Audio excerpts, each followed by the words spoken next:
one night, Netta overhears a story that makes her heart stand still.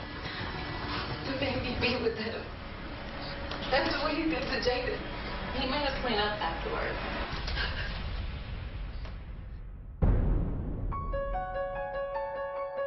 Three weeks later, back in Washington, D.C., Netta's family is concerned. I can feel it deep in my soul. Something's just not right. They haven't heard from Netta since she left to go back to Durham with Peter. It wasn't like her to go and stay weeks at a time and I don't hear from her. So this threw flags up. The weeks turn into months.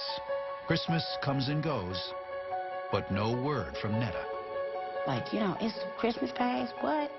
New Year's came and I ain't hear nothing from her. Yeah, I'm feeling that in my spirit that something is wrong. Finally, Netta's sister Janaea calls Peter directly. I said to him, where was my sister? And that's when he was like, oh, she okay, she at work. Well, I don't know why she hasn't called you. Shortly after, the family starts receiving texts from Netta again. But their relief quickly turns to doubt. She would always tell me at the end of that conversation or text, Ma, I love you. But they never said at the end of the text, Ma, I love you. And then after that, he cut the phone off, like, as in turned the service off. February 28th, 2011. It's been over 2 months since anyone has seen Netta McCoy. Then, Zaina, the youngest of Peter's captive wives, alerts police to the horrors going on in her home. He was at the point where she was done with him. She wanted Peter Moses to be held accountable. You have to go get him. She tells a tale of beatings, sexual abuse, polygamy, and something much, much worse.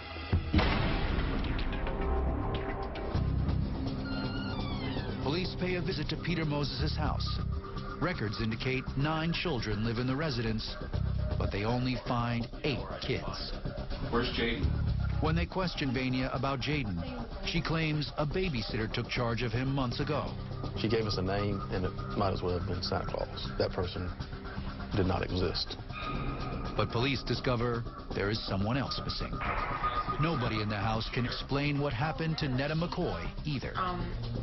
You know, I'm not quite sure. Armed with a warrant, police search for forensic evidence inside Peter Moses' home.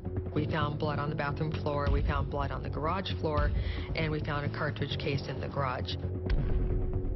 Further investigation turns up a bullet lodged in the bathroom wall. And most chilling, Jaden's baby keepsake book is found abandoned in the trash. It contained all the pictures from the time his mother was pregnant, his newborn pictures, his little feet prints. It seems to back up Zaina's story that terrible things have happened in the house. But there is no proof that either Jaden or Netta is dead. Police have nowhere to go with their investigation. Over 3 months later, sanitation workers in Durham are investigating the source of a foul odor when they make a ghastly discovery. We noticed something very curious in the backyard, buried in a plastic bag. God gave me a dream. I saw a room, a big empty hole, and I hollered, no!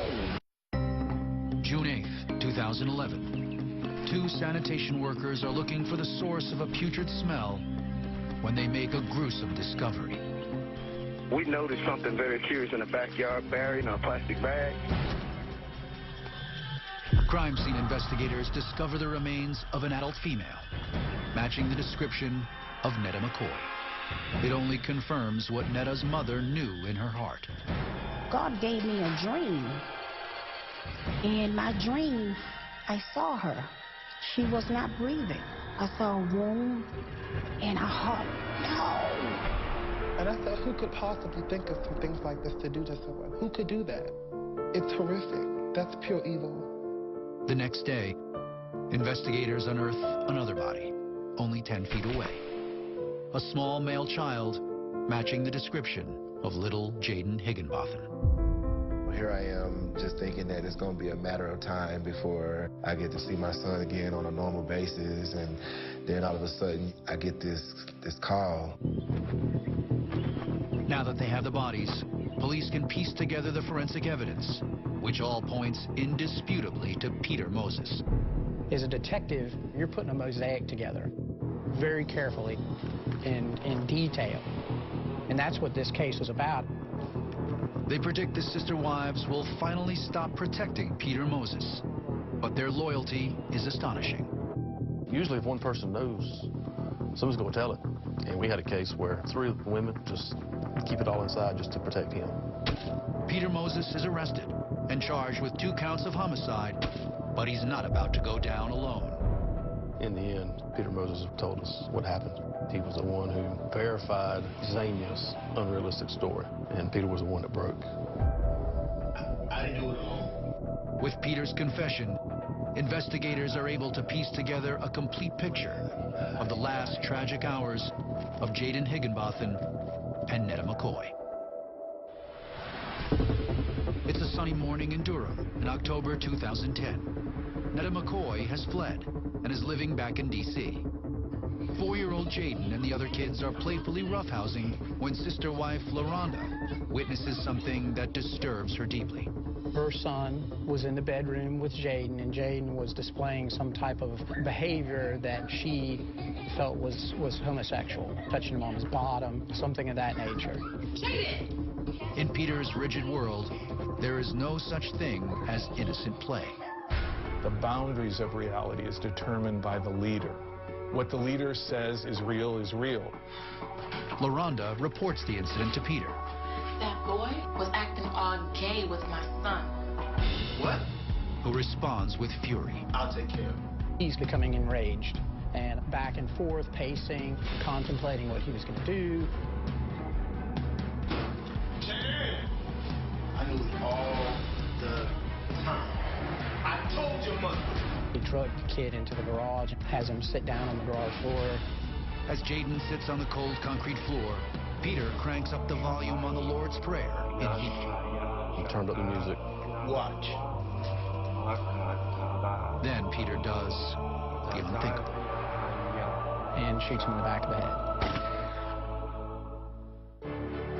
That ain't no man to take the life of a child. I mean, I really don't want to even describe him as a man.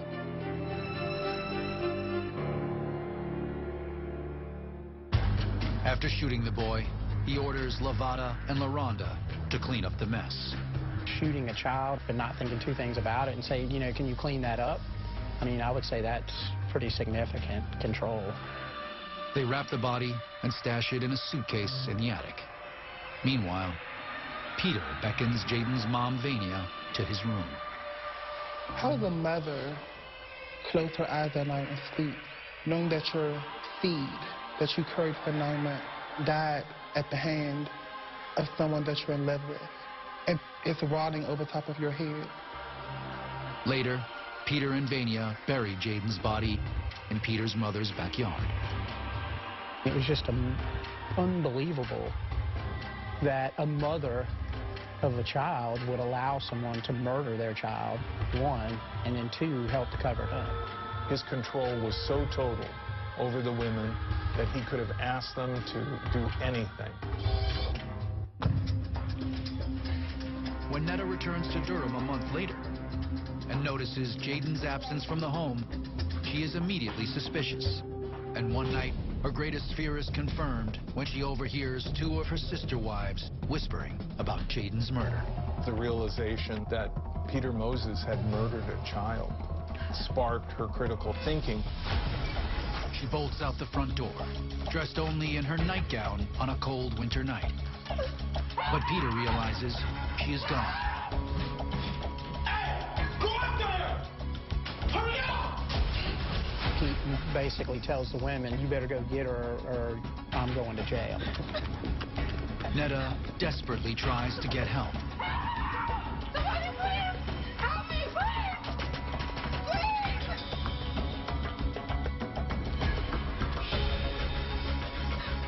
One of the witnesses says Peter was out there. Get her now! But he was basically directing her being forced back into the house. Once they have Netta inside, Peter assaults her while the other wives watch. They felt like this was all going to come down on him if she were to get away. She was asking God to help her and for them to please not kill her and begging for her life. Then, the people she once called family cast a vote to determine her fate. It was a hands up or hands down vote of whether she lived or died. It was unanimous. Go and get my computer and my speakers and take it to the bathroom. Netta cowers on the bathroom floor. Once again, the Lord's Prayer is blasted in Hebrew. This is your opportunity to satisfy God.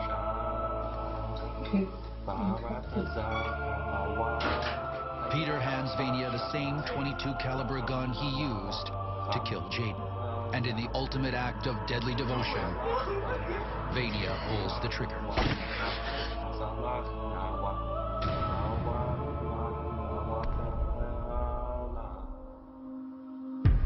I didn't do it alone. They agreed on this. Peter Moses' confession implicates his wives as accomplices in both the murders of Jaden and Netta. But whatever their belief was, it was strong enough for them to stay with him and to cover it up. I mean, and some of them to this day have taken it with them to prison probably for the rest of their life. Peter Moses pleads guilty to first-degree murder in both cases and receives 2 consecutive life sentences. The sister wives are convicted of second-degree murder, kidnapping, and conspiracy, and receive sentences ranging from 16 years for Levada to almost 40 years for Vania Sisk. Netta thought that this would be a second chance. It turned out to be the end for her. He took something dear, precious from me. But if she were here right now, I would want to tell her that how proud I am of her, how beautiful of a person that she grew up to be. And I would want her to know that she will always be remembered